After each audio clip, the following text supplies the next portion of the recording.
Bueno, cuando nosotros hablamos de preneoplasia, ¿no es cierto? El nombre mismo ya te está diciendo de qué es lo que vamos a hablar. Pre es antes de una neoplasia, ¿sí? Y en este caso vamos a hablar de una neoplasia muy frecuente, que es el cáncer de cuello uterino. Entonces, si nosotros tuviéramos que definir qué es una preneoplasia de cuello uterino, diríamos que son todas aquellas lesiones que se producen antes de un cáncer de cuello uterino.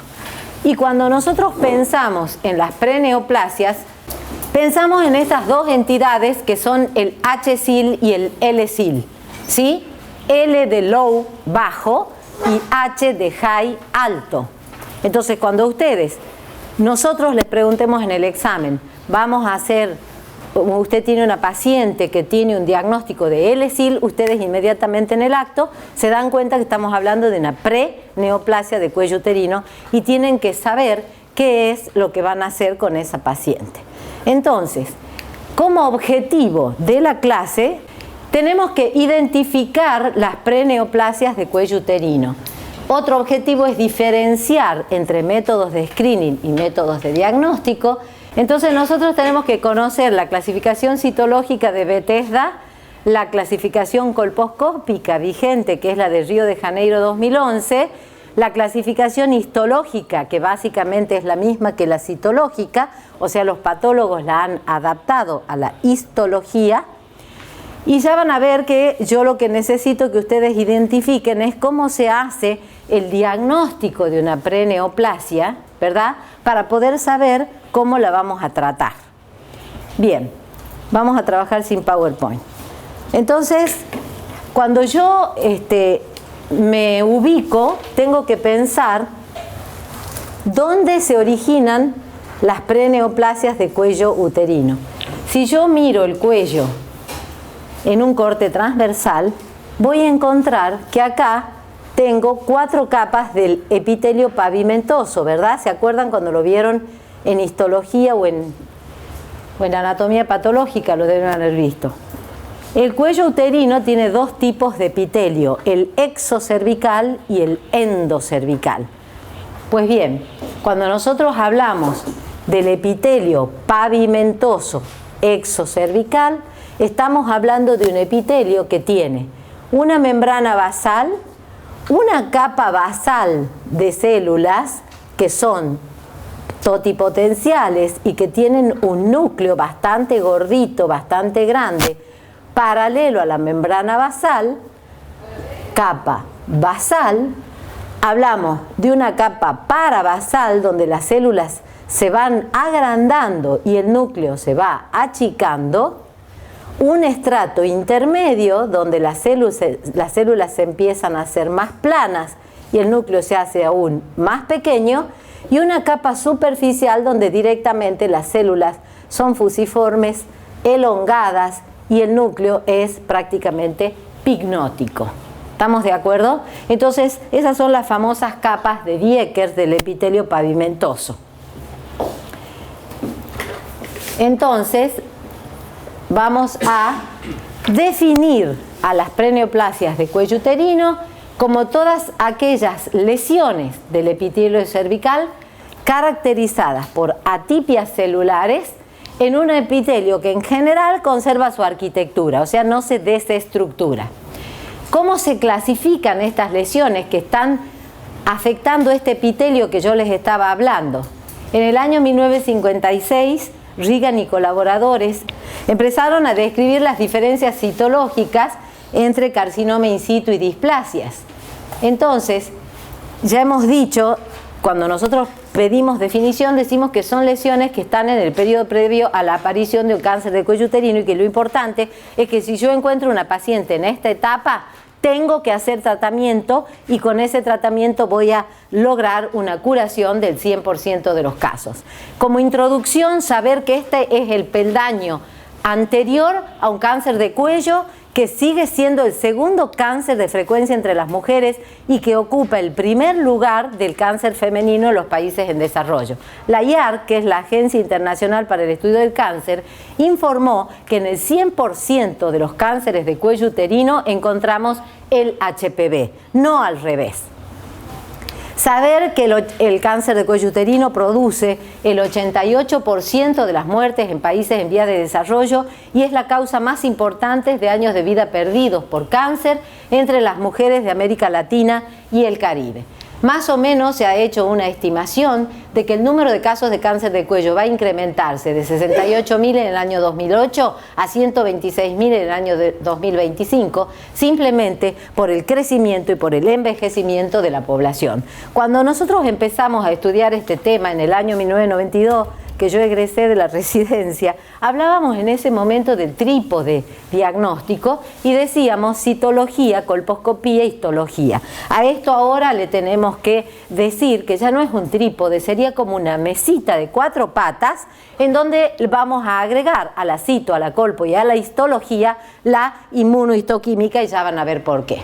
Entonces vamos a empezar con la citología. Y cuando nosotros les decimos nomenclatura, nomenclatura quiere decir cómo clasificamos las cosas en esta primera pata que es la citología.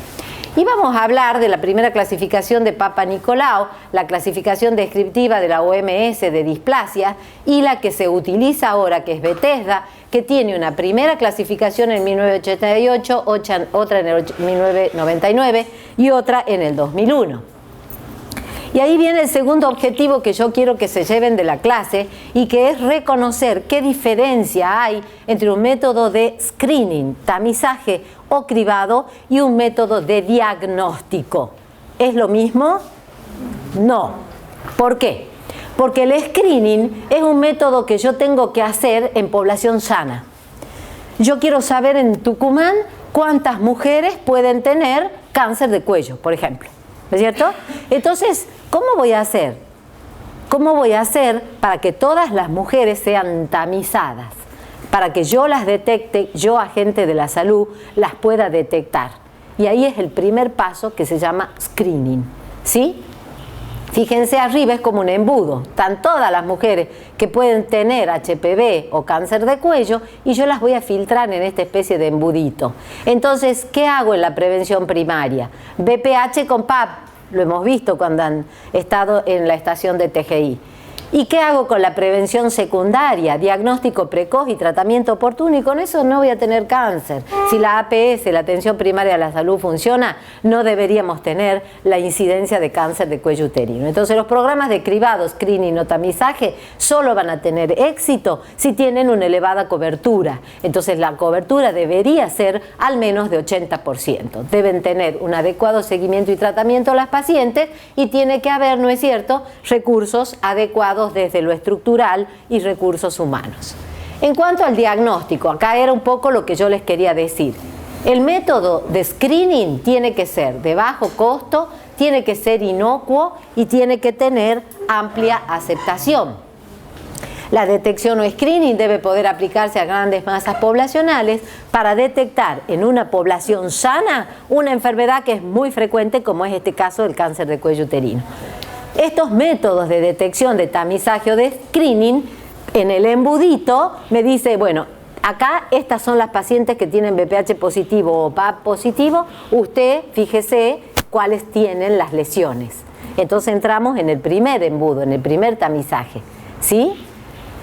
Entonces, una vez que yo las detecté a través del tamizaje o screening, van a quedar las pacientes en las cuales yo tengo que profundizar la metodología diagnóstica. Y ahí es donde surge el concepto de triage, que yo les preguntaba a los chicos, ¿ustedes entienden qué es el triage? El triage es un término que viene de la guerra, donde los médicos tenían todos los enfermos en el campo de batalla, todos los heridos, imagínense, uno sin patas, sin cabeza, lo que sea. Entonces, ¿qué tenían que hacer los médicos? Tendrían que dirigir la mirada hacia el más crítico. Entonces yo tengo que hacer el triage. Hago BPH y Papa Nicolau a todas las mujeres y después me fijo de las BPH positivas cuáles son las que pueden tener un cáncer de cuello uterino. Y ya vamos a ver cómo. ¿De acuerdo? Por eso decimos, BPH como tamizaje, Papa Nicolau como triage. ¿Estamos de acuerdo? Eso es aquí hoy en Tucumán. Bien, este es el primer escrito del George Papa Nicolau, que ustedes tienen que saber que él no era el verdadero autor de la técnica, sino que lo que hizo es, el que lo escribió en francés, y como el idioma más conocido es el inglés, el que se conoció como autor de la técnica es George Papa Nicolau, y este es el primer escrito. Volvemos a decir que la Organización Mundial de la Salud dice que para que hablemos de un screening tiene que ser una enfermedad que represente un problema de salud y que tenga una evolución natural de la enfermedad. O sea, que yo sepa que si yo la diagnostico en una etapa previa, después voy a evitar un cáncer, que es una enfermedad frecuente. También que el tratamiento de los estadios iniciales debe ser beneficioso y que los test deben tener un costo apropiado. Esto porque decimos que es técnicamente así. Porque el test de BPH, si bien tiene un costo de $30, después lo amortizamos. ¿Por qué? Porque de toda la población y de todas las mujeres, nosotros esperamos que solamente el 13% tengan BPH positivo. ¿Sí? Entonces ya me está quedando más de un 70% que yo la había citado a los 5 años. ¿Estamos de acuerdo? Entonces, si bien el costo inicial del test es caro, después yo economizo en recursos humanos, economizo en todo lo que es estructura, en todo lo que es el ingreso del paciente acá, porque antes, ¿qué hacíamos? Papa Nicolau y colposcopía a todas las pacientes, todos los años. Imagínense, en centros de colposcopía tenemos 5 hospitales y no todos los ginecólogos son colposcopistas. ¿Cómo hacía la mujer para llegar al sistema de salud? ¿Verdad? Y hacerse el PAP y la colpo todos los años. Entonces, eso es costo-efectividad en salud. ¿Estamos de acuerdo? Fíjense ustedes que el cáncer de cuello tiene un periodo, el escamoso, que es el más frecuente, preinvasivo, que es lo que estamos hablando ahora, de 18 años, y el adenocarcinoma, un periodo largo preinvasivo de 13 años. Quiero que sepan que el HPV no solamente es causa de cáncer de cuello uterino, sino que también está asociado a cáncer de ano, a cáncer de orofaringe, de vulva, de vagina y de pene. El papiloma virus humano produce el 5% de los cánceres en humanos, el 10% en cánceres en mujeres, el 15% de los cánceres en mujeres en países en vía de desarrollo, y se considera que es el segundo carcinógeno más importante después del tabaco. Fíjense la tendencia en Estados Unidos: los cánceres de base de lengua y de amígdala HPV relacionados se duplicaron en 20 años, y de esta manera, si se mantiene esa tendencia en el 2020, podríamos tener la misma incidencia de cáncer de boca que la de cáncer de cuello.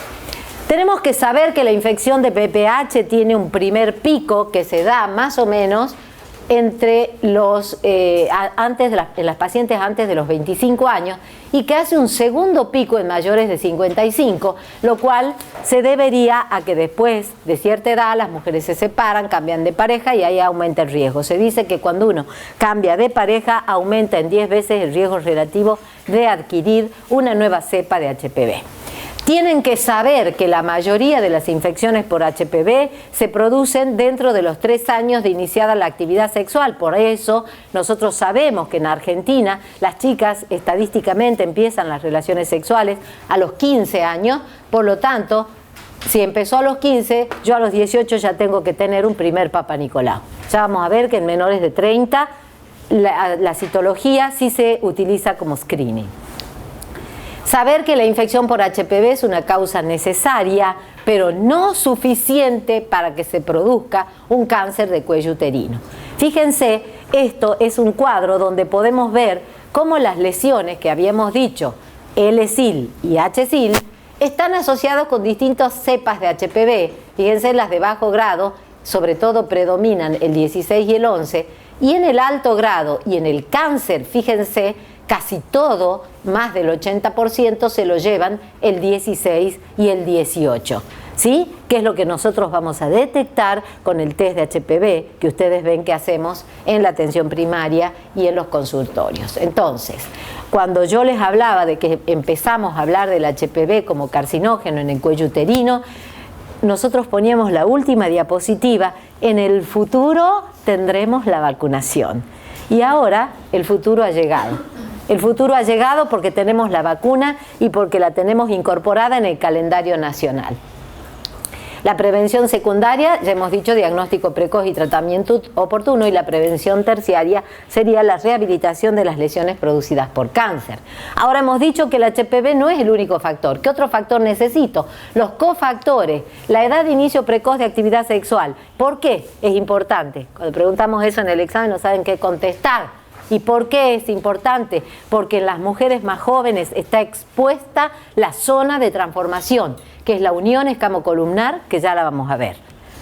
El elevado número de parejas sexuales o compañeros sexuales que a su vez tengan múltiples parejas sexuales. O sea, ella puede ser monogámica, pero su pareja puede ser poligámica, ¿de acuerdo? Y no usar condón.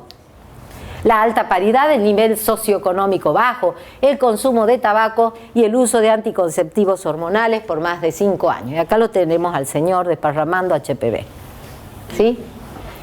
Otro factor de riesgo es padecer infecciones de transmisión sexual. El CDC informó en el 2012 357 millones de casos nuevos por año de ITS en personas entre 15 y 49 años de edad en el mundo. Y cuando nosotros decimos cuáles son las ITS, las infecciones de transmisión sexual, la sífilis, tenemos un aumento importante en el número de sífilis.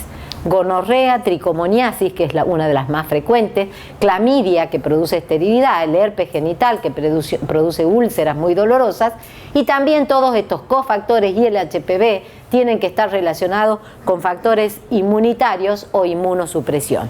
Y acá se los presento al señor HPV. Es un DNA virus de cápside abierta, un ADN circular, así es como se ve en la microscopía electrónica, y así es como nosotros lo podemos decodificar. Y de esta estructura viral lo que me interesa que se fijen es las proteínas tempranas, que la van a ver como E, E6, E7, E1, E2, y las proteínas tardías, L1 y L2. ¿Y esto por qué es importante? Porque la vacuna después va a generar anticuerpos anticapside L1, L2, o sea, anticuerpos contra las proteínas tardías, ¿sí? Entonces, fíjense cómo es importante la organización genómica del HPV. Fíjense cómo ustedes la E2 es una proteína muy importante porque es un regulador transcripcional. La E2 es la que le va a poner el freno a las oncoproteínas E6 y E7 y va a hacer que esa paciente no tenga un cáncer de cuello. Fíjense cómo las oncoproteínas son todas importantes y algunas tienen más importancia que otras. La E1 participa en la replicación del DNA episomal. La E2 es muy importante porque es el regulador transcripcional. La E4 desordena la red de citoqueratinas y la E5 produce una leve actividad transformante, aumentando la proliferación de los queratinocitos y la síntesis de DNA. No les vamos a pedir qué función cumple cada oncoproteína, pero sí tienen que saber qué función cumple la E6 y la E7 cuando la E2 les permite actuar. Este es el árbol filogenético del HPV y ustedes fíjense que según la secuencia nucleotídica de los aminoácidos vamos a tener HPV de bajo riesgo y HPVs de alto riesgo, ¿verdad? Esto es lo que dijimos hace un rato. Si yo hago una curva epidemiológica en mujeres en menos de 30, fíjense el pico de infección por HPV. Casi todas las mujeres están infectadas. Tenemos un 70, un 80% de pacientes menores de 30 años con infección por HPV. Y después de los 30, la infección por HPV disminuye, aumentando la cantidad de lesiones precancerosas cuando hay un HPV persistente o la presencia del cáncer de cuello uterino. Por eso es que el screening lo estamos haciendo desde el Programa Nacional a partir de los 30. ¿Estamos de acuerdo? Igual, nosotros tenemos en el interior pacientes de menos de 30 años con cáncer invasor, pero eso es harina de otro costal y se está tratando de bajar la edad, ¿no es cierto?, de los 30 por ahí a los 25. Entonces, quiero que recuerden que todos los cánceres de cuello tienen HPV en más del 70% de los casos y los oncogenéticos 16 y 18. El HPV es un factor necesario, pero no suficiente, ya dijimos, junto con los otros factores. Entonces, esto es un poco donde yo les estaba hablando que se producen estas lesiones y que es en el epitelio cilíndrico y en el epitelio escamoso. básicamente en la unión de los dos epitelios en esto que es el cuello uterino. Esto es la vagina y acá tenemos el ectocervix. El ectocervix se origina del seno urogenital, es un epitelio escamoso, pavimentoso, no queratinizante, que la altura del epitelio depende, ¿no es cierto?, de la edad y de la estimulación hormonal.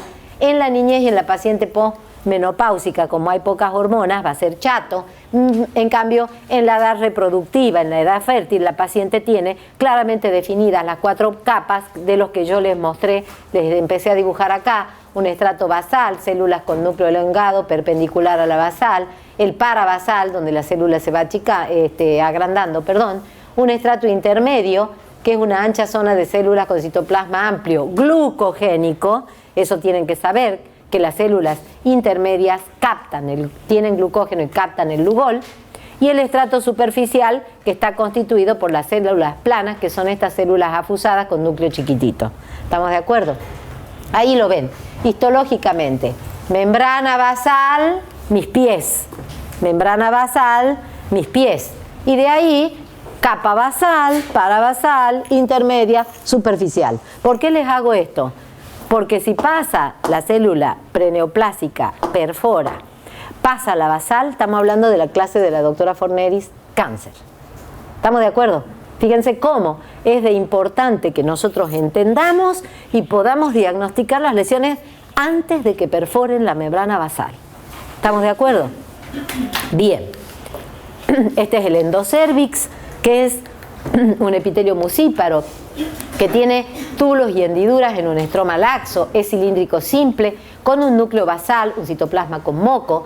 Y es importante que ustedes sepan que acá, así se ven las células endocervicales normales, estamos hablando del epitelio mucíparo del endocervix, y es acá, en esta, ven que se llaman células en empalizada, son células cilíndricas, ¿no es cierto?, monocapa, y miren los núcleos gorditos del endocervix. Debajo de estas células del epitelio endocervical hay esta celulita que está marcada con la flecha, que esa es la pluripotencial que puede diferenciarse en un epitelio o en el otro, y es ahí donde se mete el HPV. ¿Se entiende? Ahí es donde va a entrar el HPV y le va a decir: no, mira, ¿sabe qué, vieja? Vos trabajás para mí porque yo a esta paciente le quiero producir un cáncer. ¿Se entiende? ¿Por qué hacemos tanto hincapié en la histología? Porque esas células están metidas aquí mismo, en la unión escamo-columnar, en la unión del endo con el exocervix, que nosotros los ginecólogos la conocemos como zona de transformación. ¿Estamos de acuerdo? ¿Y por qué? Porque ahí está la célula totipotencial que va a ser infectada por el HPV. Esto es lo mismo para que ustedes distingan, ¿no es cierto? Y esto también es importante. En una paciente prepúbero, en una paciente en la posmenopausia, la zona de transformación es no visible, está metida dentro del canal. Por lo tanto, en una posmenopáusica yo no voy a poder ver la unión escamo-columnar y puedo tener una colposcopía negativa con un BPH positivo. ¿Se entiende? O bien un BPH positivo, un PAP positivo y una colpo negativa. ¿Se entiende? ¿Por qué? Porque no estoy viendo la unión escamo-columnar y la lesión puede estar dentro del canal. ¿Cuándo veo la zona de transformación? En las adolescentes, en las mujeres en edad fértil y en las embarazadas. Entonces esto es un cuadro para que ustedes se graben que el HPV va a entrar por una efracción del epitelio y va a infectar a las células basales que yo les decía que están en la zona de transformación en la unión escamo-columnar, va a entrar en el núcleo y va a querer comandar la replicación de esa célula totipotencial, ¿verdad?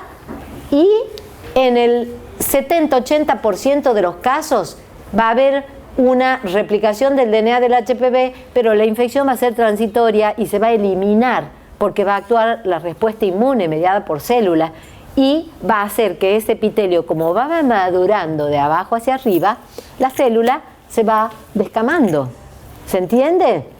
Entonces el virus infecta, pero la célula infectada va madurando y se va descamando. Y ahí también es importante que ustedes entiendan por qué no debemos hacer sobrediagnósticos y sobretratamientos en mujeres jóvenes. porque todas, 70-80% de las chicas menores de 30 tienen infección por HPV, pero no todas van a desarrollar un cáncer de cuello uterino. El HPV entra en las células basales, se replica y acá tiene la flechita, descama la célula, ¿verdad? ¿Por qué? Porque el epitelio madura desde abajo hacia arriba, ¿estamos de acuerdo? Desde las células profundas a la superficie y lo va eliminando al virus. Ahora, si por alguna causa tenemos una deficiencia de factores inmunológicos o tenemos un virus de alto riesgo, un HPV de alto riesgo, vamos a tener también cofactores carcinógenos y otros cofactores, disminución de la respuesta inmune, persistencia del virus que se integra, el DNA del virus se integra al DNA de la célula y la hace que trabaje para él, y es aquí donde ya se produce un despelote celular y la carcinogénesis. ¿Estamos de acuerdo? Solo en la persistencia de la infección por HPV de alto riesgo. Pero este proceso de la descamación de las células y de que la infección transitoria se elimina sola es en un 70-80% de las pacientes. ¿Estamos de acuerdo? ¿Lo han entendido? Otro esquemita para explicar lo mismo. El HPV entra por una fracción del epitelio. ¿Y a dónde va? A las células profundas, cerca de la membrana basal. Lo infecta el epitelio, pero el epitelio a través de su respuesta inmune lo elimina, que son estas bolitas. Entonces el epitelio infectado va a eliminar al HPV.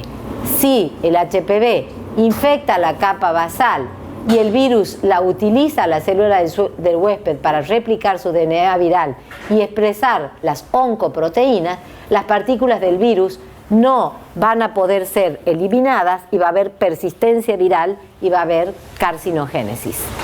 Esto a mí me interesa que ustedes lo interpreten. ¿Cómo se produce la respuesta inmune frente al HPV? Este es el epitelio que estábamos hablando, ¿verdad? Las 4 capas, las celulitas basales, parabasal, intermedia. Esto que ven verde es el HPV, ¿sí? El HPV es el antígeno. Entonces viene el antígeno y lo recibe esta celulita celeste que se llama célula de Langerhans, que está en el epitelio y que es la célula presentadora de antígeno. Esta célula de Langerhans le dice: vení HPV, te voy a llevar acá, te voy a presentar el linfocito T. Que es el linfocito T naive. ¿Qué quiere decir naive? Virgen. Entonces, el HPV entra, la célula de Langerhans lo lleva al ganglio. En el ganglio, el linfocito T naive se convierte en linfocito T citotóxico y lo elimina el HPV. Esa es básicamente la respuesta inmune que ustedes tienen que conocer. ¿Y por qué tiene que ver esto? Porque nosotros tenemos, acá se infecta a la paciente con el HPV. Periodo de incubación del HPV, más o menos 8 meses, 12 meses. Y hay libros que dicen que hasta años, pero no te dicen cuántos. Por eso cuando ustedes nos ven hablar con las pacientes que están infectadas por HPV, nosotros no siempre le decimos, si bien es una ITS, no podemos culpar a su pareja sexual del momento porque no sabemos desde cuándo lo tiene. ¿Estamos de acuerdo? Viene una etapa con el DNA HPV positivo donde se produce el crecimiento activo, actúa la respuesta inmune celular que les acabo de mostrar con los linfocitos T, pero el huésped le gana la batalla al antígeno, al HPV, y en un 80 a un 90% de los casos vamos a negativizar el DNA del HPV y vamos a tener una remisión clínica de esa infección transitoria en el 80-90% de las mujeres en edad fértil. Solo un 10 a un 20% de las pacientes van a tener DNA HPV positivo persistente y progresión de la lesión a lesiones de alto grado, que son las verdaderas precancerosas, el SIN2 y el SIN3, que ustedes ya lo deben haber visto en anatomía patológica. Y acá también es importante conocer la respuesta inmune porque tiene mucho que ver con la vacunación. Ustedes saben que yo me pongo una vacuna. ¿Cuándo vacunamos a las chiquitas? A los 11 años. ¿Por qué? Porque se supone que van a empezar relaciones a los 15. Entonces yo necesito ese estímulo que les dije, de que estimule que la célula de Langerhans lo lleve a la célula T naive, todo eso, hay que hacerlo antes de que la paciente esté expuesta respuesta al HPV. ¿Para qué? Para que yo pongo no pongo virus, pongo partículas similares a la L1, y entonces, que son las tardías. Entonces, la vacuna induce ¿qué? Anticuerpos anti-L1 tipo específico que van a evitar que el virus entre en la célula cuando la paciente tenga su primera relación sexual. ¿Estamos de acuerdo? ¿Lo entienden a eso? Bien. ¿Cuántas vacunas tenemos contra el HPV aprobadas? Tenemos la bivalente Cervarix, que tiene contra las cepas 16 y 18, que son oncogenéticas, que es producida en células de un insecto y que es aprobada en el calendario de vacunación en las niñas a partir de los 9 años. Y tenemos la vacuna tetra o cuadrivalente, que se llama Gardasil, de Merck, que tiene anticuerpos contra la cepa 6, 11, 16, 18, que utiliza una levadura para ser producida y que se vacuna en mujeres de los 9 hasta los 26 años, pero nosotros sabemos que podemos vacunar a pacientes de mayor edad. ¿Estamos de acuerdo? La FDA y el ANMAT la han incorporado y la han aprobado en mujeres desde los 9 años hasta los 26 y en varones desde los 9 hasta los 26. Desde el año 2014 se han incorporado también a la vacunación los varones. Y si ustedes me dicen, ¿por qué antes se vacunaba con Cervarix y ahora se vacuna con Gardasil? Porque yo antes quería priorizar vacunar contra el cáncer, pero si ahora tengo al mismo costo Gardasil, ya pongo Gardasil porque sé que también voy a cubrir de las verrugas, que si bien son benignas y son cepas de bajo riesgo oncogenético, que son la 6 y la 11, las verrugas son terriblemente incómodas y terriblemente dolorosas e infectantes. Por lo tanto, si me das a elegir, yo prefiero, y como está en el calendario de vacunación, la Gardasil en varones y en mujeres de 11 años de edad. Hasta los 15 se dan 2 dosis. Hasta los 15 se dan 2 dosis, primer mes y sexto mes. Y después de los 15 años se dan 3 dosis. La primera dosis ahora, la segunda dosis a los 2 meses y la tercera dosis a los 6 meses de la tetravalente. Está ya desarrollada la nonavalente, que todavía no ha entrado al país. Se piensa que por una cuestión, trastelón, dicen que los chinos, el presidente chino ha dicho que él no quiere que sus mujeres tengan cáncer de cuello uterino y se compró todas las dosis. Ahora, ¿qué pasa? Que nosotros no podemos fabricarla. Yo ahí ya no llego, pero les cuento eso, trastelón, que China se llevó todas las dosis de nonavalente y todavía no la tenemos nosotros. Entonces, ¿cuáles son los HPV? Tenemos los de bajo riesgo, el 6 y el 11, número más bajo. Alto riesgo, 16, 18 se llevan el 80% de los cánceres de cuello uterino. Con que ustedes sepan eso, aprueben el examen. Bajo riesgo 6 y 11, 16, 18, alto riesgo. ¿Estamos de acuerdo? Entonces, ¿yo cómo voy a detectarlo al HPV? Puedo detectar el DNA del virus por PCR, por una técnica que se llama hibridación in situ o por la captura de híbridos. Entonces, ¿qué hacemos en Tucumán? La técnica de captura de híbridos, que es una mezcla A y B, o sea, la mezcla A tiene cepas de HPV de bajo riesgo y la mezcla B tiene las 13 cepas oncogenéticas del HPV. Entonces, yo le voy a tomar una muestra, ¿se acuerdan del screening, BPH-PAP? Le tomo una muestrita con un cepillito a la paciente del cuello del útero y eso va a un aparato, ¿no es cierto?, especial, que va a medir las unidades relativas de luz. ¿Por qué? Porque enfrenta la célula de la paciente con una sonda que tiene una secuencia nucleotídica muy parecida a la secuencia del DNA del HPV. ¿Sí? Entonces la enfrenta. Entonces, coincidencia, lo desarticula al DNA del HPV, lo linealiza y lo enfrenta con una sonda. Cuando es reconocido por esa sonda que detecta el DNA de alto riesgo, se emite una unidad relativa de luz y con esa medición de la unidad relativa de luz, yo voy a decir esta paciente tiene BPH positivo. Entonces, cuando a mí me venga la paciente con BPH positivo, ¿yo qué voy a saber? que tiene alguna de las 13 cepas oncogenéticas del HPV. ¿Estamos de acuerdo? Y ahí ya veré qué es lo que voy a hacer. ¿Estamos de acuerdo? Esto es detección de HPV por captura de híbridos. Tucumán es una de las 5 provincias que tiene la suerte de estar incorporada por las gestiones ministeriales dentro de la detección en el Programa Nacional de Cáncer, Prevención de Cáncer de Cuello Uterino. Somos privilegiados porque tenemos la técnica de detección del HPV. Saber que la respuesta inmune del HPV es básicamente de tipo celular, que la inmunidad humoral se hace con la vacunación. Esto es muy profundo, no importa que lo sepan. Entonces, ¿se acuerdan que habíamos hablado del trípode? Volvemos, esto es un juego, vamos y venimos, citología. Habíamos dicho Papa Nicolau era la primera clasificación, después la OMS hablaba de displasias, y la que estamos usando ahora es la clasificación citológica de Bethesda, que fue, ¿cómo fue esto? En el año 88, en el New York Times empezaron a aparecer juicios a patólogos por los falsos negativos de los Papa Nicolau. Entonces los muchachos patólogos se juntaron en Bethesda, ¿sí? Que es un lugar de Estados Unidos. Entonces ahí se juntaron y dijeron, no viejo, ¿sabe qué? A mí no me van a hacer juicio, hagamos una clasificación pilática. Entonces, ¿qué dice Bethesda?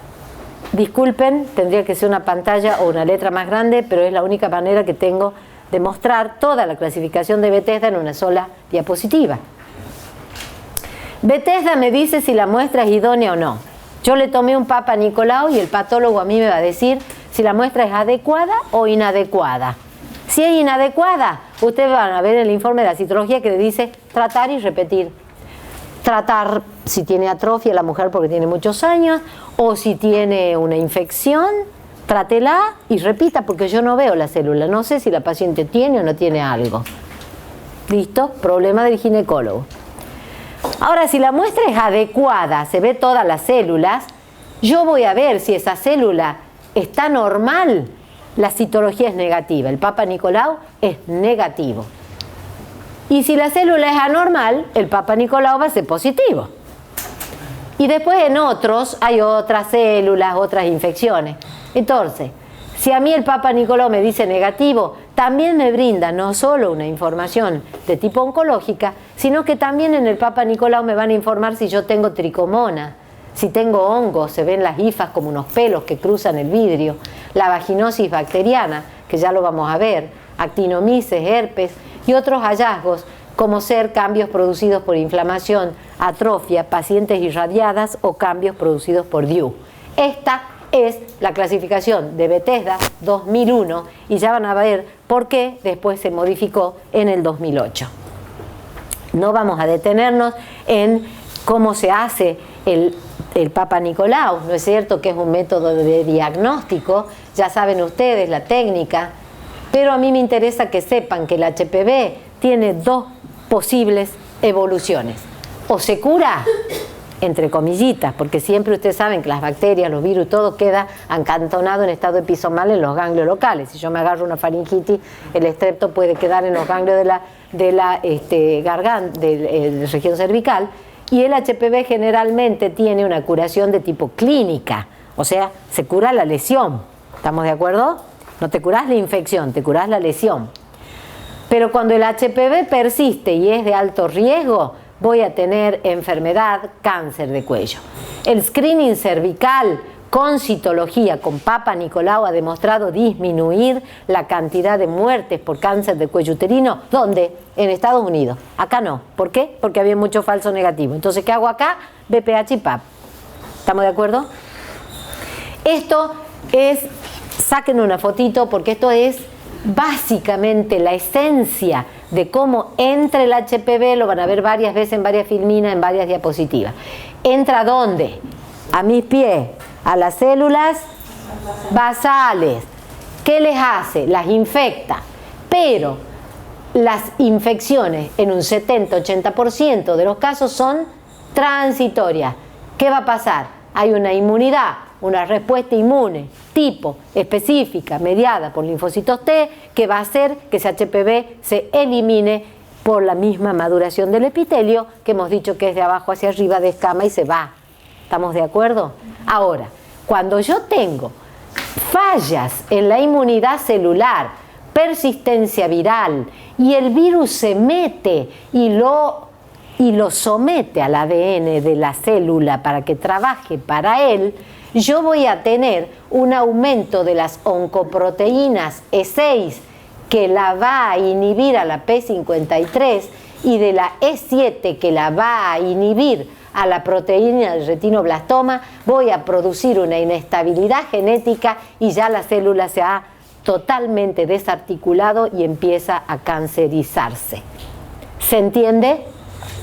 Esto es lo que necesito que sepan, que la persistencia del virus, la integración del virus al DNA de la célula basal aumenta la oncoproteína E6, que a su vez la E6 inhibe a la P53 y que la E7 inhibe a la proteína del ribosoma. ¿Estamos de acuerdo? Recuerden esas dos oncoproteínas, por favor. Inestabilidad genética y proliferación. Fíjense acá cómo ya hay una microinvasión. Esta es la basal, lesión de bajo grado, lesión de alto grado, microinvasión. Bajo grado, alto grado, microinvasión. ¿Estamos de acuerdo? Bien. Entonces yo les digo, todo cáncer de cuello uterino es precedido por un HPV, ¿sí o no? Sí. ¿Todos los HPV dan cáncer? No. Bien. ¿Qué tiene que pasar? Tiene que haber una inmunidad deficiente y tiene que haber, ¿qué más? Cofactores, tabaquismo, ITS, la paciente no tiene que tener estrógeno, factores de la dieta, esos cofactores que todavía se siguen estudiando. El comportamiento biológico de los HPV de alto y bajo riesgo es diferente. Los de alto riesgo tienden a persistir y a actuar a través de las oncoproteínas S y E7. El ciclo de vida del HPV tiene una baja exposición, no hay viremia, no hay citólisis, no hay inflamación. Las oncoproteínas S y E7 de los HPV de alto riesgo van a inhibir al interferón y al Toll-like receptor 9, entonces van a evadir la respuesta innata y se demora la adaptativa. No importa que sepan tanto esto, pero sí que participan en la persistencia viral las oncoproteínas S y E7. La respuesta inmunohumoral es pobre, demorada y no siempre ocurre. Y la infección por HPV, tanto de los virus como de bajo como de alto riesgo, son muy comunes en individuos sexualmente activos, pero en la mayoría de los casos estas infecciones se resuelven por la respuesta inmune mediada por célula, que va dirigida contra las early, contra las proteínas tempranas virales E1, E2, ¿sí? Que hemos visto en la cápside del virus. Entonces, volvemos al término de preneoplasia. La OMS en el año 75 diferenció a las lesiones del epitelio escamoso en 3 grados: displasia leve, displasia moderada, displasia severa. En 1966 Richard propuso el término sin 1, sin 2, sin 3. ¿Y por qué creen ustedes que la clasificación de Richard no progresó? Porque incorporaba en la nomenclatura la palabra neoplasia, N neoplasia, y intraepitelial, C cervical. Entonces cuando vos le decías a la paciente, usted tiene un sin 1, la paciente decía, ¿y qué es eso? Y entonces vos le tenías que decir una neoplasia intraepitelial. La paciente no registraba la palabra intraepitelial, registraba la palabra neoplasia. Entonces se iba a otro ginecólogo y decía, sí, es cáncer. Cuando ya sabemos que el sin 1 no se debe tratar, ¿por qué? Por esto que les dije, puede ser una infección transitoria. ¿Estamos de acuerdo? ¿Sí? Bien.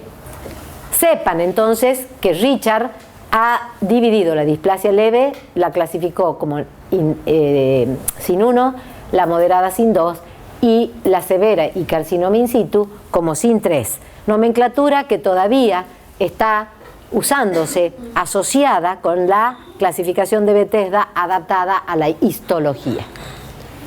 En 1988 entonces surgió el sistema de Bethesda que divide a las lesiones de estas preneoplasias en 2 grados. 2 grados. L-SIL, low, bajo grado, que incluye la infección viral por HPV más el SIL-1. Cuando yo les diga que es un L-SIL, son las preneoplasias de cuello uterino dentro de las cuales en la misma bolsa está el HPV solito y el SIN1, displasia cervical leve. Y la lesión escamosa intraepitelial de alto grado, HSIL, HHI, que incluye el SIN2 y el SIN3. ¿De acuerdo? Y esto nosotros los ginecólogos lo discutimos, porque para nosotros el HPV no puede ser considerado igual que una displasia, que la atipia que hay en una displasia de un SIN. Y sin embargo, Bethesda las pone en la misma bolsa. Tampoco consideramos que el SIN2 y el SIN3 deban estar en una misma bolsa, porque hay SIN2 que son más parecidos al SIN1 y hay SIN3 que son más parecidos al cáncer. ¿Estamos de acuerdo? Yo les puse ese rayito porque ya no se utiliza la clasificación de Papa Nicolau, por favor, olvídense. ¿Qué usamos? Bethesda. ¿Y qué me dice Bethesda?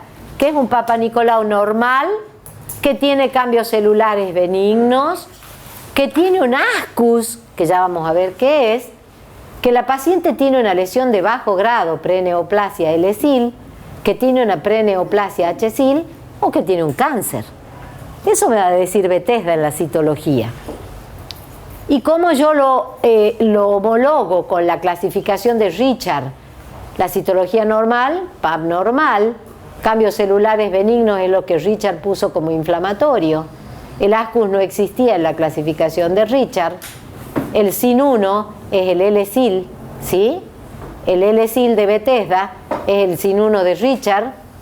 El H-SIL de Bethesda incorpora el SIN2 y el SIN3 de Richard y carcinoma. ¿Se entiende? Les doy este cuadrito porque muchos Papa Nicolau y nosotros en Tucumán, nuestros patólogos, nos siguen dando el informe citológico con Bethesda y con Richard. ¿Estamos de acuerdo? Acá entonces era para decir que el L-SIL, lesión de bajo grado, incorpora un simple condiloma plano por HPV con el SIN1 displasia leve, y que el H-SIL me mete en una misma bolsa la displasia moderada con la displasia severa y con el carcinoma in situ. H-SIL, SIN2, SIN3, displasia moderada, severa y carcinoma in situ de la clasificación de Reagan. ¿Estamos de acuerdo? ¿Se entiende, chicos? Bien. Pregunta: ¿cómo hacemos el screening en Tucumán? Con tipificación viral BPH y citología. Ustedes tienen que saber que en Estados Unidos el screening se hace con la citología sola, endo y exocervical. También en algunos centros se utiliza la citología y la colposcopía. También se puede hacer citología con inspección visual con ácido acético o bien la citología con inspección visual con Lugol. Ahora, ¿cómo yo voy a confirmar si esa paciente que me viene con un Papa Nicolau patológico, qué tiene? Con una biopsia. La biopsia es el gold estándar. ¿Estamos de acuerdo? ¿Y cómo hago la biopsia?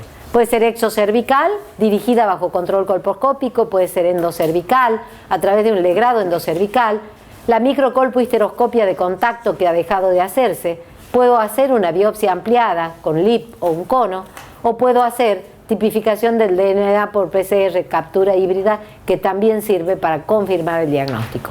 A mí me interesa que ustedes recuerden que el screening en Tucumán se hace con BPH, tipificación viral y Papa Nicolau como triage, y la confirmación se hace con biopsia dirigida bajo control colposcópico. Bueno, no vamos a hablar del Papa Nicolau, que se basa, ¿no es cierto?, en la exfoliación de la célula, cómo se hace. Lo puedo tomar con un hisopito, con una espátula de ER, ¿no es cierto? Roto el cepillo tratando de tomar células de la zona de transformación, froto en el vidrio, fijo con alcohol o con spray, más o menos lo voy a 30 centímetros de distancia, ahí lo estoy fijando, y eso es como se ve un Papa Nicolau normal, ¿sí? Miren las celulitas superficiales, núcleo pequeño, divino. Volvemos a la definición. Habíamos dicho que displasia o preneoplasia son lesiones donde hay atipias celulares, pero el epitelio no pierde la estructura, la arquitectura. Y entonces este Papa Nicolau, esta clasificación de Bethesda, tiene una sensibilidad de un 50 a un 98%. ¿Qué quiere decir sensibilidad? Capacidad de detectar las personas enfermas. ¿Y por qué puede llegar a ser tan baja como 50%? Porque no hay estandarización en la lectura de las muestras, o sea, no se hace un control de calidad estricto de los laboratorios por una falta de preparación de la paciente, por una técnica incorrecta. Y fíjense, la tasa de falso negativo de un Papa Nicolau no tiene que ser más de un 15 o un 30%. ¿Qué quiere decir un falso negativo? Que yo tengo algo, pero el Papa me da negativo. ¿No me detectó? Falso negativo. La tasa en la citología no tiene que ser más de un 15 o un 30% para las lesiones de alto grado. Y los falsos positivos, o sea que me diga que tengo algo y en realidad no tengo nada, no debería superar al 2 al 5%. Esta tasa de falso positivo asciende a un 30% si se consideran las lesiones de bajo grado. O sea, el L-SIL tiene mucha cantidad de falso positivo. ¿Y por qué? Por inflamación, porque la paciente tiene puesto un DIU y tiene inflamación producida por el DIU, porque es posmenopáusica y tiene atrofia, o porque ha recibido radioterapia y entonces me da un falso positivo para el ESIL. Y el otro concepto para disminuir los falsos negativos, o sea que me diga que no tengo nada y sí tengo, es importante prestar atención a cómo recolectó la muestra y cómo se preparó la paciente. La paciente 48 horas antes del estudio no se tiene que hacer duchas vaginales, no se tiene que poner óvulos, no tiene que tener relaciones, no usar tampones y no estar sangrando por ningún motivo. La muestra la recolectamos del exo y de la zona de transformación. Las dos muestras se pueden extender en el mismo vidrio. Una vez tomada la muestra hay que fijarla de inmediato. Y que saber que en la mayoría de los centros del mundo la clasificación del Papa Nicolau se hace con Bethesda. Este es George Papa Nicolau, que le hacía los frotis a la mujer. Simpático el hombre. Y da una sensibilidad general de un 50 o 98%, falso negativo, ya dijimos. El término de ASCUS, que ya vamos a ver qué es, en ningún laboratorio debería superar el 5% de los extendidos. Y el 15 al 25% de los ASCUS van a ser lesiones de bajo grado. ¿Por qué puede haber un falso negativo en las lesiones de bajo grado? Porque el epitelio pavimentoso tiene mucha queratina, entonces es muy grueso, es como si fuera un callo en el epitelio. Entonces las células no descaman, el HPV produce mucha paraqueratosis, hiperkeratosis y hay una poca exfoliación. Entonces, ¿dónde está enfermo el epitelio en un L-SIL? Abajo. ¿Pero dónde? ¿Qué células del Papa Nicolau están infectadas? Las que están descamando. No se confundan con eso porque eso es pregunta de examen. En la histología, las células enfermas, ¿dónde están? Cerca de la basal. Pero ¿quién la detecta? Las células superficiales y las intermedias que están descamando, porque el epitelio madura de abajo hacia arriba. No se olviden, histológicamente la lesión está cerca de la basal tercio profundo del epitelio, pero en la citología las células que están patológicas son superficiales, intermedias y parabasales. ¿Se entiende esto? Por favor, es fundamental que lo entiendan. ¿Qué es el ASCUS? Son todos aquellos cambios citológicos que el patólogo no sabe a dónde lo va a poner. ¿Por qué los muchachos en Bethesda han dicho, no, a mí no me van a hacer juicio por un falso negativo? Entonces yo, cuando no esté seguro, le voy a poner ASCUS, célula de significado indeterminado. ¡Pin! Llega la paciente y te tira a vos, doctora, el Papa Nicolau y te dice, ¿qué tengo? ASCUS. Y entonces vos le decís, células de significado indeterminado. Entonces la paciente te mira. Entonces, a ver, yo tengo que decodificar lo que yo sé para transmitirle a una persona que no sabe lo que tiene. ¿Se entiende? Es mi cuerpo, es mi futuro. ¿Qué me decís que tengo, doctor? El patólogo te mandó con el ASCUS y yo la tengo a la paciente delante de mí, tengo que saber qué tengo que hacer. ¿Qué tengo que hacer? El ASCUS, como son células de significado indeterminado y como puede ser solamente un proceso inflamatorio, la voy a tratar, si es posmenopáusica, le voy a dar óvulos con estrógeno, la voy a repetir a la citología. No voy a hacer nada importante, pero sí quiero que vuelva la paciente. ¿Estamos de acuerdo? Entonces, todos los cambios citológicos que no pueden ser clasificados ni como reactivos ni como neoplásicos no tienen que superar el 5%. Ahora, si un patólogo me viene con que casi todos los Papa Nicolau son ascus, no, viejo, fíjate bien. ¿Estamos? ¿Estamos? Bien. 70%. Y ahí también es importante otro detalle. Cuando ya viene una paciente con el test de HPV positivo acá en Tucumán y un PAP ascus, para nosotros el PAP tiene algo, pero lo voy a manejar así, la voy a tratar. Ahora el patólogo que recibe un Papa Nicolau con un BPH positivo, yo les aseguro que lo va a mirar con más precisión que si no tuviera el BPH positivo. ¿Se entiende? Lo va a mirar buscando. No que antes veían todos 100 Papa Nicolau y se te podía pasar entre la célula alguna célula maligna. ¿Estamos? Bien. Esta paciente ya viene con un BPH positivo. 70% de las pacientes con ascus no van a tener nada cuando yo le haga la colpo, la biopsia y todo lo demás. 20 a 40% pueden tener algún grado de SIN y 5 a ¿cómo se llama? 15% pueden tener una lesión de alto grado. Entonces Bethesda, que habíamos dicho, 1988-2001, se juntaron los muchachos de nuevo y dijeron, che, no podemos tener este término tan ambiguo, lo vamos a tener que dividir.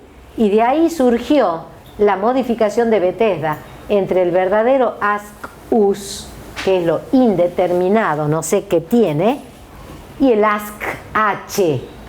Cuando en la citología el patólogo me pone ASC-H, abro los ojitos. ¿Por qué? Porque esa paciente sí puede tener una verdadera preneoplasia. ¿Estamos de acuerdo? Bien. Miren, así se ve una citología, un Papa Nicolau de un ASC-US. Fíjense, todas estas celulitas normales, núcleos más o menos normales, pero acá, acá hay una célula que tiene un núcleo más grande, ¿sí? Esta, miren esto, acá. Entonces, el patólogo no sabe si es un L-sil o no, entonces dice, no me juego, le pongo ASC-US. Está indeterminado. Ahora miren el ASC-H. Miren las células grandes, poco citoplasma, hipercromasia, multinucleación. Esto ya es un Papa Nicolau ASC-H. Acá ya abro los ojitos. ¿Está? ¿Cuáles son los criterios que va a tomar el patólogo para decir si ese extendido es normal o anormal según Bethesda? La inmadurez de la célula, que estén desorganizadas, sobre todo la anomalía nuclear con el hipercromatismo, la alteración de la relación núcleo-citoplasma, la vacuolización del citoplasma y el aumento de las mitosis. Entonces, en las lesiones intraepiteliales, que es el tema de hoy, los cambios son predominantemente nucleares. ¿Y qué es? Aumento del tamaño del núcleo, cambio en la forma de los núcleos, hipercromasia, distribución anormal de la cromatina, irregularidad de la membrana del núcleo, presencia de nucleolos y mitosis. Los cambios citoplasmáticos, perdón, ¿quieren ver esto? Saquen una foto. Dale. ¿Está? Sí. Cambios nucleares. En el SIL del bajo grado, ¿cuáles son las células que están enfermas en el Papa Nicolau? Superficiales, intermedias y puede haber algunas parabasales, pero predominantemente son superficiales e intermedias. Pero ¿dónde está la lesión? En la histología, en las basales. ¿Está clarito? Bien. ¿Cuáles son las modificaciones que produce el HPV en la célula? El coilocito, la multinucleación, la disqueratosis, las escamas córneas, las células queratinizadas y las células anucleadas. Y esto es como se ven los coilocitos por una gran vacuola. Eso blanco es una gran vacuola, se llaman células en anillo de sello, células en ojo de lechuza. Ese es el coilocito, cambio patognomónico de una infección subclínica por HPV, célula con un núcleo grande, distribución anormal de la cromatina y que tiene un gran halo perinuclear. ¿Está? Esto es un L-sil. Fíjense, estas células superficiales con núcleo más grande, hipercromático, ¿sí? Y estas son células eosinofílicas normales.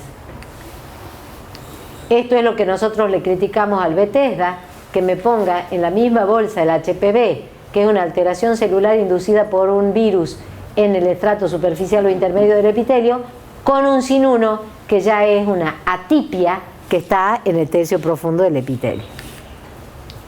Estas son las diferencias entre un HPV solito y un sin 1. ¿Cuáles son las diferencias? Que el HPV solito muy seguramente en la paciente va a ser eliminado. En cambio en el sin 1 yo ya voy a tener mitosis atípica, ¿verdad? Y ya voy a tener el virus integrado adentro de la célula, en células aneploides, y que estos son, sin 1, se consideran como verdaderos precursores del cáncer. Este es un HPV solo, un condiloma viral solo, y este es un sin 1. Fíjense, histológicamente son muy parecidos, pero acá solo hay colilocitos. En cambio acá yo ya tengo un aumento de esta capa profunda del epitelio, acá está la basal, y tengo estas células con el núcleo hipercromático. El L-sil sin 1 tiene una baja reproducibilidad diagnóstica, o sea que un residente por ahí duda en el diagnóstico. Representan infecciones transitorias y la conducta del L-sil es expectante, no la tengo que tratar. Ahora pasamos al alto grado. ¿Qué pasa en el alto grado? Están en el Papa Nicolau, en el H-sil, están comprometidas las células superficiales, las intermedias y las parabasales. El núcleo es muchísimo más grande, la relación núcleo-citoplasmática está a favor del núcleo, la membrana nuclear está engrosada, la cromatina tiene una distribución granular, puede haber multinucleación y puede verse el nucleolo. Fíjense la diferencia entre la imagen que vimos de un Papa Nicolau L-sil y esta imagen de un H-sil. Miren esos núcleos, como palta. Miren acá la binucleación, la hipercromasia. Y acá, bueno, acá hay muchos glóbulos rojos, pero fíjense los núcleos. ¿Estamos? Esto es un H-sil. Quiero que sepan que la OMS en el 2013 ha incorporado al L-sil y al H-sil dentro de los precursores del cáncer de cuello uterino, que antes, en el 2003, solo estaba el SIN3 y el carcinoma in situ. En cambio ahora, en el 2013, ya se ha incorporado lo que estamos viendo hoy, al L-sil y al H-sil, como precursores de los tumores escamosos de cuello uterino. También pueden ver en una citología las tricomonas, pueden ver las hifas como pelos de la cándida, la Gardnerella, que se ve como una célula en milanesa, el actinomyces, que se ve como una célula horrible multinucleada. Cambios asociados con procesos reparativos, pacientes que han tenido radioterapia, cambios por atrofia, paciente posmenopáusica, poca célula. Y esto es cáncer. Cáncer, miren esas células monstruosas. Hasta acá, primera pata, citología, Bethesda. ¿Sí o no? Pasamos a la segunda pata, colposcopía. ¿Qué es la colposcopía? Es un método de diagnóstico que antes lo usábamos junto con el Papa Nicolau como un método de tamizaje, pero que ahora definitivamente lo usamos como un método de diagnóstico y no de screening. Con ácido acético al 3 al 5% y luego vamos a utilizar el Lugol. ¿Qué hace el ácido acético? El ácido acético coagula las proteínas por un lado y por el otro lado produce una vasoconstricción. Entonces hasta acá, hasta donde ustedes recuerdan, las lesiones neoplásicas o preneoplásicas tienen ¿cómo los vasos? ¿Muchos o pocos? Muchos. Tienen angiogénesis. El que se duerma, muere. Entonces, si yo tengo muchos vasos y le pongo un líquido vasoconstrictor, ¿cómo voy a ver la lesión? Blanca. ¿Sí o no? Bien.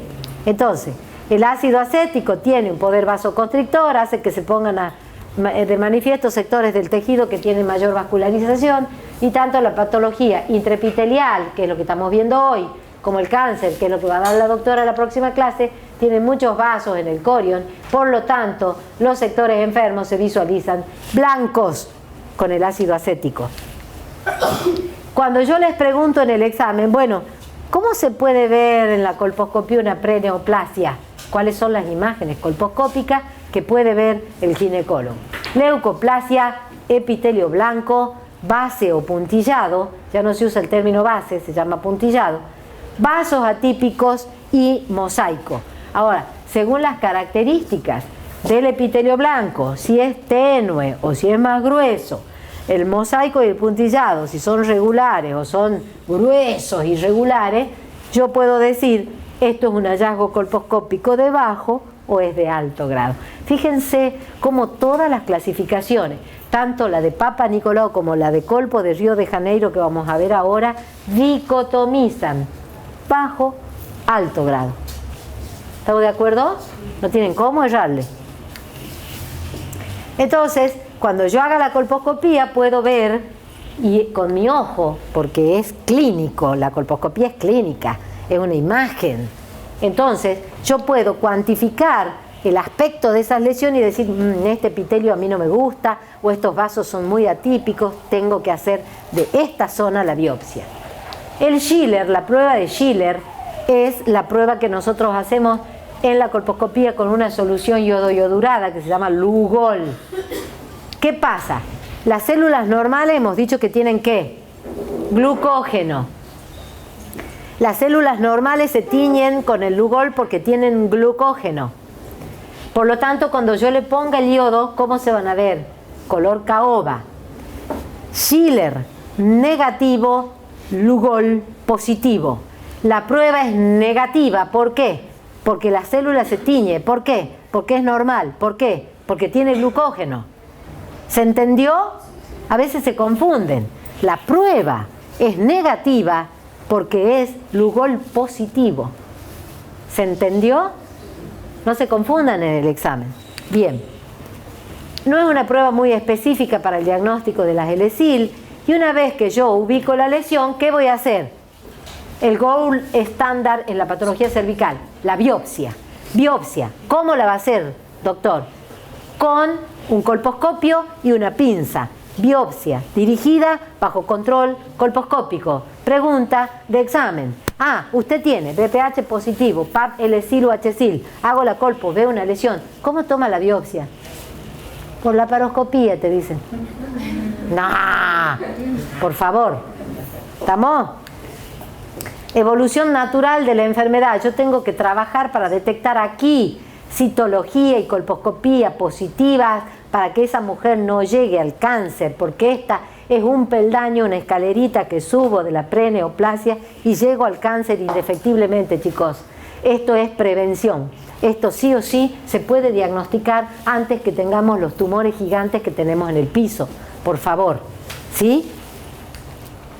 Esto era para explicar un poco sensibilidad y especificidad. En virtud del tiempo lo vamos a pasar. La sensibilidad de la colposcopía, hemos dicho, era la capacidad para detectar personas enfermas. La sensibilidad de la colposcopía es alta, 87 a 99%, es un poco menos específica, entre un 23 y un 87%, datos del 2001. Ahora, en la colposcopía tenemos una clasificación vigente que yo les dije que es la de Río de Janeiro 2011, la IFCPC, que es la Federación Internacional para el Estudio de la Patología Cervical Uterina. Le mandó mensajes a todos los lugares del mundo y le dijo, muchachos, nos reunimos en Río en el 2011. Se reunieron y sacaron esta clasificación, que es la vigente, la clasificación colposcópica de la patología de cuello uterino, clasificación de Río de Janeiro 2011, que ¿qué va a decir? Más o menos lo mismo que dice Bethesda para la citología, si la colpo es adecuada o es inadecuada. Si yo tengo un cuello que está sangrando y la paciente está llena de flujo, ¿qué voy a poner? Colposcopía inadecuada. Así como la citología, si la paciente tiene un montón de leucocitos, glóbulos rojos y todo eso, me va a decir inadecuada. Es lo mismo, dicotomizo, adecuada, inadecuada. ¿Por qué es inadecuada? Por hemorragia, por inflamación, por sangrado, porque no veo la unión escamocolumnar, porque es parcialmente visible. Y ahí voy a hablar en la evaluación general de la colposcopía, en lo que ustedes nos van a escuchar hablar de la zona de transformación, que es la unión de los dos epitelios que hemos hablado al principio. El endo con el exo se juntan en un lugar metaplásico que se llama zona de transformación, que hemos dicho que es ahí donde entra el HPV. Bien, ¿Qué es normal encontrar en una colposcopía? El epitelio pavimentoso, maduro, que lo veo como la encía, rosado, liso, uniforme. Puedo encontrar ectopía, que es el endocérvix que sale hacia afuera de la zona de transformación. Puedo encontrar quistes o huevos de Nabot. Puedo encontrar orificios glandulares. Y se ha incorporado en esta de Río 2011 la deciduosis del embarazo, como un cambio colposcópico normal. Esto es para mostrar la zona de transformación, que puede ser de tipo 1 cuando es totalmente visible, de tipo 2 cuando es parcialmente visible y de tipo 3 cuando no la veo, por ejemplo, en la paciente posmenopáusica. ¿Estamos de acuerdo? Habría que apagar más luces, pero bueno, patología. Epitelio blanco tenue, lesión de bajo grado L-sil. Hallazgo colposcópico anormal.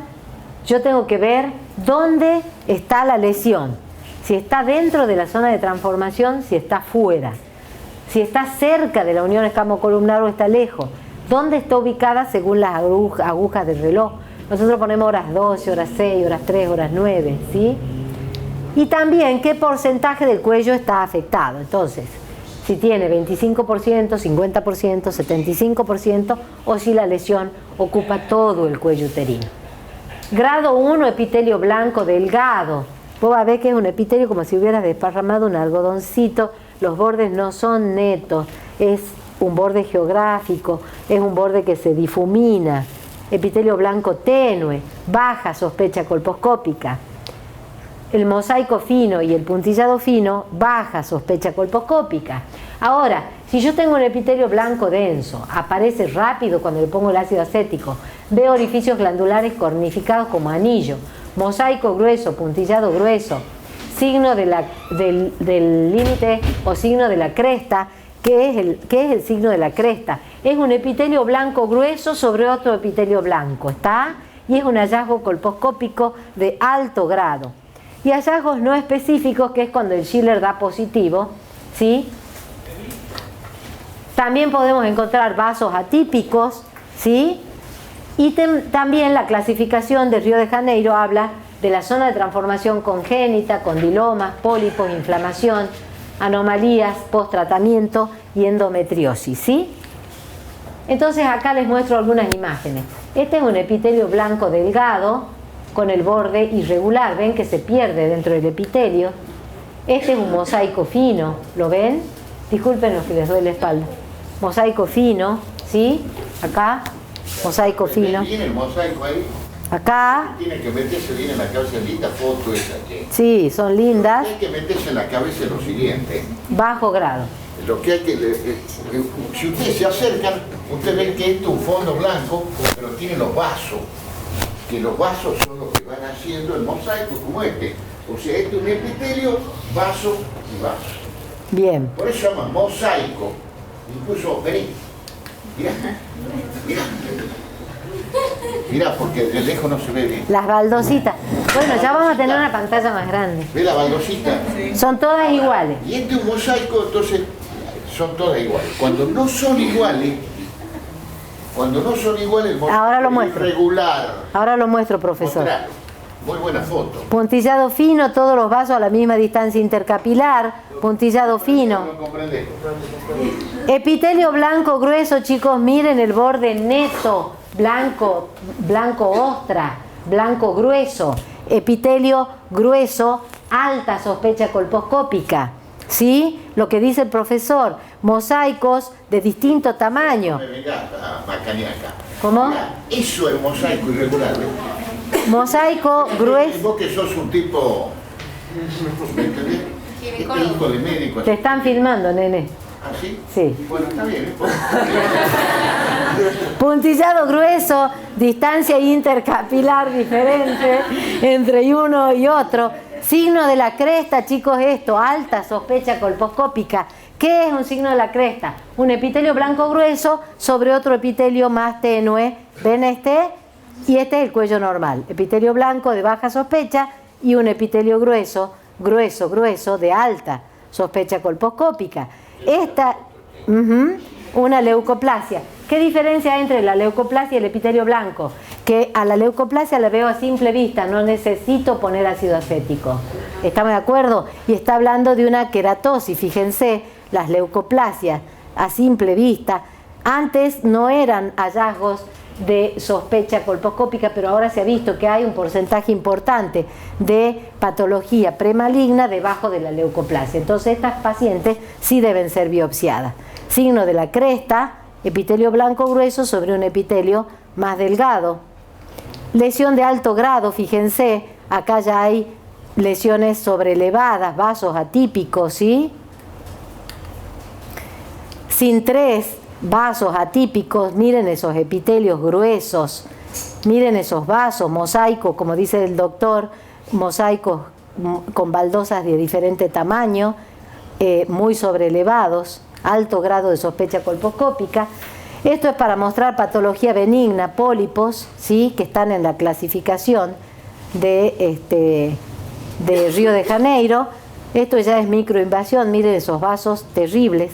Miren esos vasos terribles, epitelio blanco grueso, vaso terriblemente sospechoso, vaso atípico, cáncer invasor, lesiones exofíticas, cáncer invasor.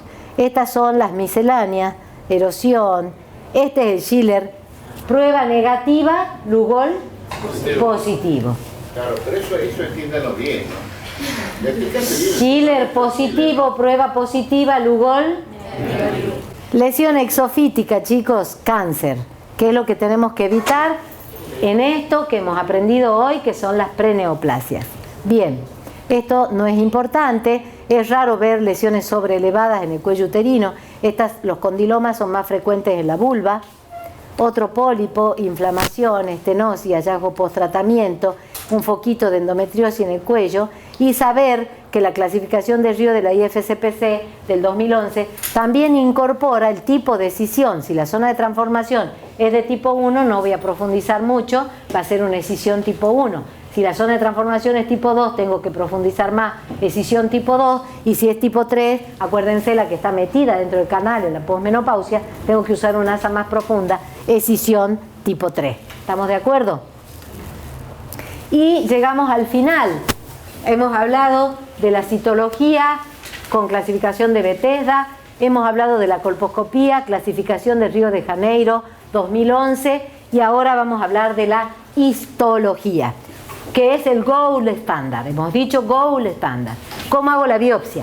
Dirigida bajo control colposcópico. Voy a la lesión más sospechosa, porque en el cuello yo puedo tener una parte sana y puedo tener un epitelio blanco tenue y puedo tener el signo de la cresta en otro lado. Si yo voy a biopsiar el epitelio blanco de baja sospecha, seguramente me va a dar un L-sil, pero el que tiene el H-sil es el epitelio blanco grueso. Entonces tengo que hacer la biopsia dirigida por mi ojo clínico. ¿Estamos de acuerdo? Entonces me va a confirmar la histología, me va a confirmar el diagnóstico. Sobre todo los patólogos no discuten entre ellos cuando es un SIN3, un carcinoma in situ, ¿sí? Una displasia severa. Sí hay discordancia interobservador en la preneoplasia de bajo grado. ¿Estamos de acuerdo? Acá recuerden que la inmunohistoquímica es la cuarta pata del diagnóstico, ahora ya no es el trípode diagnóstico, ya hablamos también de la inmunohistoquímica.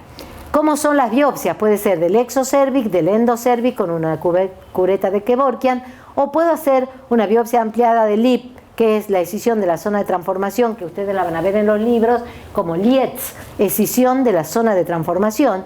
Puedo hacer una conización con bisturí frío, con asa de Lipp o con láser. La biopsia entonces siempre se hace bajo control colposcópico, y si yo no veo ninguna lesión, les dije la situación, BPH positivo, PAP positivo, H-sil, y la colpo no veo nada. ¿Dónde puede estar la lesión?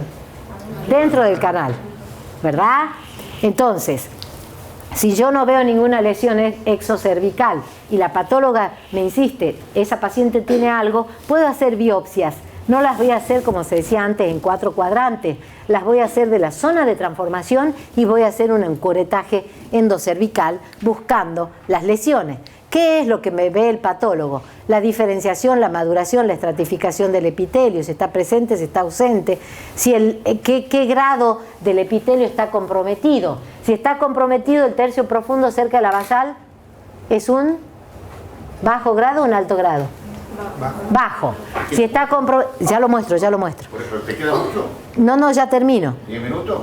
Menos. Bueno, sin 1, sin 2, sin 3. ¿Dónde está la basal acá? Acá abajo, chicos. Bien. El patólogo también se va a fijar en el número de mitosis, la altura del epitelio que está comprometido y qué grado de configuración anormal tiene el epitelio. Esta fotito era para mostrarles la citología de una lesión de bajo grado, la colposcopía con un epitelio de bajo grado y esta es la histología. Esto es lo que ve el patólogo, compromiso del tercio profundo del epitelio, ¿sí? Solamente del tercio profundo y los 2 tercios del epitelio sano. Está comprometido el epitelio en su profundidad. Así es como se ve.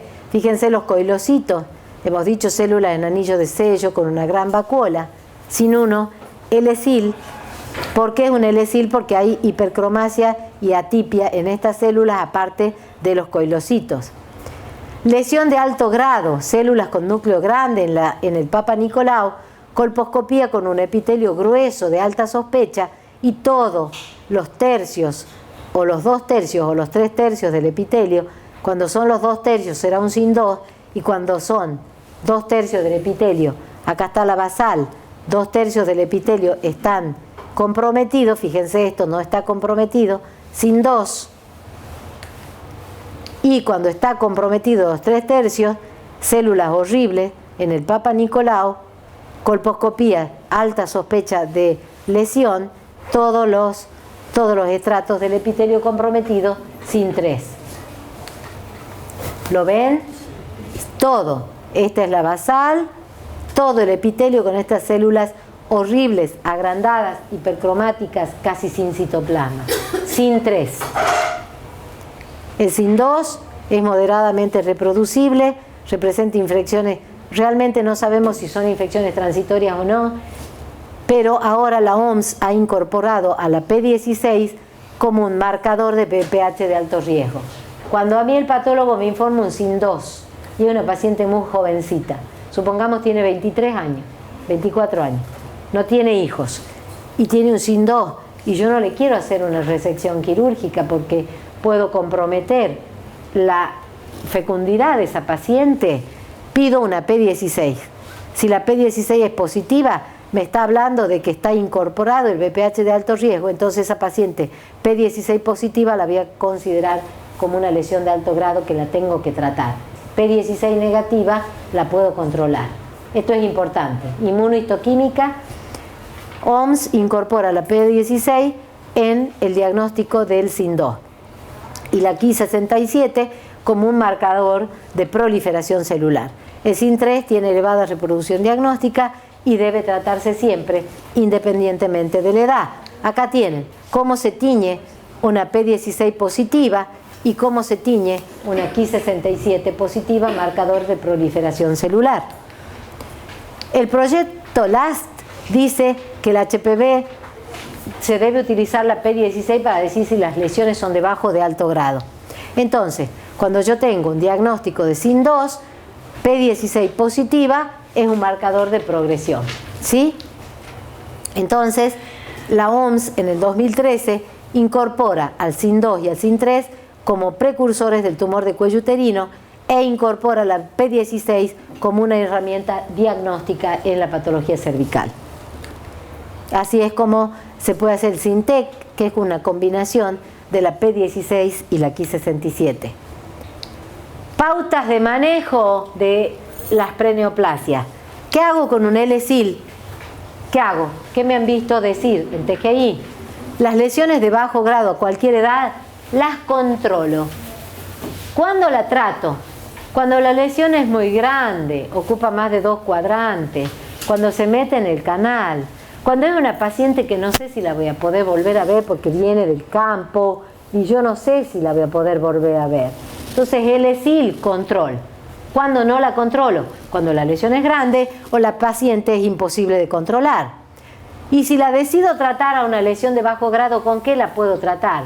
Con cualquier TDL, tratamiento destructivo local. ¿Cuáles son los tratamientos destructivos locales? La criocirugía, el láser, el ácido tricloroacético. En cambio, el HSIL, lesiones de alto grado, en mujeres de cualquier edad, es indicación de tratamiento con radiofrecuencia o de cono frío. TDL para SIN 1, SIN 2, criocirugía, destrucción por frío, vaporización con láser, cold coagulation. Entonces, este es el equipo para hacer criocirugía, crioterapia, destruye el tejido por congelación, pero el tratamiento destructivo local, ¿qué es lo que pasa? Yo tengo que tener una lesión de menos de 2 cuadrantes, tengo que tener el canal endocervical libre de lesión, tengo que estar segura de que no hay sospecha de invasión, que no haya células glandulares atípicas y que yo a esa paciente la pueda seguir. Porque yo a esa paciente que tiene una lesión de bajo grado le voy a hacer una crio, una cold coagulation o una vaporización con láser que no hay en Tucumán todavía, pero el tratamiento es destructivo. No estoy mandando el material a biopsia. Con lo que sí mando a biopsia el material es con la radiofrecuencia, con el LIP. Entonces, ganó popularidad la radiofrecuencia, que es la electroescisión con asa, que es lo que nos van a ver hacer, que es la radiofrecuencia y que tiene este tratamiento excisional, tiene excelentes resultados terapéuticos, permite estudiar con biopsia todo lo que saco y permite conservar anatómica y funcionalmente al cuello uterino. Entonces, yo puedo hacer un LIP o puedo hacer un LIETS. Entonces, esto es pregunta de examen, ¿qué hacemos con un HSIL? ¿SIN 2, P16 positivo o SIN 3? ¿Qué hacemos? Un cono que me va a servir como biopsia ampliada, diagnóstico, y también, si es cono suficiente, va a ser terapéutico, porque yo a esa paciente la curé. ¿Estamos de acuerdo? Retomemos. BPH positivo, PAP HSIL, colpo, alta sospecha colposcópica, biopsia HSIL, cualquier edad, cirugía, cono frío, cono con radiofrecuencia o LIP o cono con láser. ¿Estamos de acuerdo? Hacemos un cono, justamente, vamos a sacar todo esto así, la base es el exocervix, centrado en el orificio externo, voy a sacar todo el conducto y voy a sacar todo lo que es orificio externo, exocervix, endocervix y toda la mucosa. ¿Y cuál es el objetivo de hacer el estudio seriado de ese cono? Que yo descarte que no haya una microinvasión. O sea, yo le saco el cono. Definitivamente ahí. Le saco el cono y este conito que yo saqué me puede dar 2 resultados. Puede ser un cono suficiente, 4 resultados. Un cono suficiente anatómico o un cono insuficiente anatómico. ¿Qué quiere decir? El cono suficiente anatómico sacó toda la lesión. ¿Estamos de acuerdo? Porque yo no tenía ningún problema. Veía toda la lesión y pude resecar toda la lesión.